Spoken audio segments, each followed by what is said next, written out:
বা তুমি কি আমাদের ব্যাচের ছিলে না ইউটিউবের ছিলে, কত র্যাঙ্ক করেছো, কোন কলেজে আছো, একটু সব কিছু বলো। আমি প্রিয়া দাস। জিএনএমের র্যাঙ্ক ছিল জিএমআর 2828 আর স্কোর 70.25। তো আমি লালগড় এনটিএসএ স্টুডেন্ট ফার্স্ট ইয়ার। আর আডের 247-এর 3টে ব্যাচেই নিয়েছিলাম। স্মার্ট স্টাডি তো মানে ফ্রিতে পেয়েছিলে তুমি? Dhanvantari smart batch. হ্যাঁ, ধন্বন্তরী স্মার্ট ব্যাচ আর ক্র্যাশ কোর্সটাও নিয়েছিলে, মানে ধন্বন্তরী 3.0 নিয়েছিলে, 3.0 নিয়েছিলে আর স্মার্ট ব্যাচ নিয়েছিলে, দুটো নিয়েছিলে। মানে ও ক্র্যাশ কোর্স নিয়েছে, মেনলি ও ক্র্যাশ কোর্স নিয়েছে। ক্র্যাশ কোর্স নিয়ে সেখান থেকেই রেজাল্ট ওর, ঠিক আছে। ও কোনো ফাউন্ডেশন ব্যাচে পড়েনি, ফাউন্ডেশন ব্যাচে পড়োনি তাই তো? মানে আমাদের প্রথমে যেটা শুরু হয় অনেকটা মাস ধরে, ওটা তো ও তোমার 3টে ব্যাচে তুমি করেছিলে।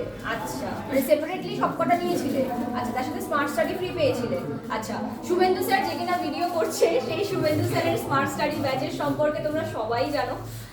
এই জিনিসটা আমরা ফ্রি দিই এই কারণেই, কারণ এতক্ষণ ধরে তোমরা যে পড়াশোনা করবে, সেই পড়াশোনাটা যে কিভাবে করবে, সেখানে কি করে মন লাগাবে, সেইটাই হচ্ছে এখানে মানে বোঝানো হয় আর কি, শুভেন্দু স্যার বোঝান। তো যাই হোক, ওর এত ভালো রেজাল্ট, আর সব থেকে বড় কথা ও আমাদের সঙ্গে কিন্তু লাগাতার ছিল না, লেগেছিল। শুধু আমরা তোমাদের সাথে লেগে থাকলে হবে না, ও আমাদের সাথে প্রচন্ড লেগেছিল। বা যারা কিনা ব্যাচে ছিলে বা ইউটিউবে ছিলে, তোমরা জানো যে কিভাবে কি হারে প্র্যাকটিস করানো হয় আমাদের, যাতে কোনো কোশ্চেন দেখে এটা না মনে হয় যে পুরো বাইরের থেকে কোশ্চেন চলে এসছে, এটা তো কিছু জানি না, তাই না?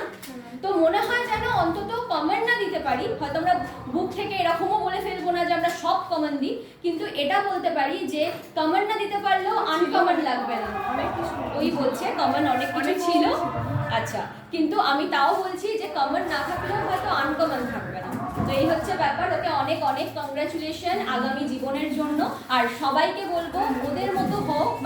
তোমরা যারা মনে করছো যে এএনএম পড়ে বা জিএনএম পড়ে কিছু হয় না, তাদের এই ভুল ধারণা ছেড়ে সবাই কিন্তু পড়াশোনা করতেই হবে।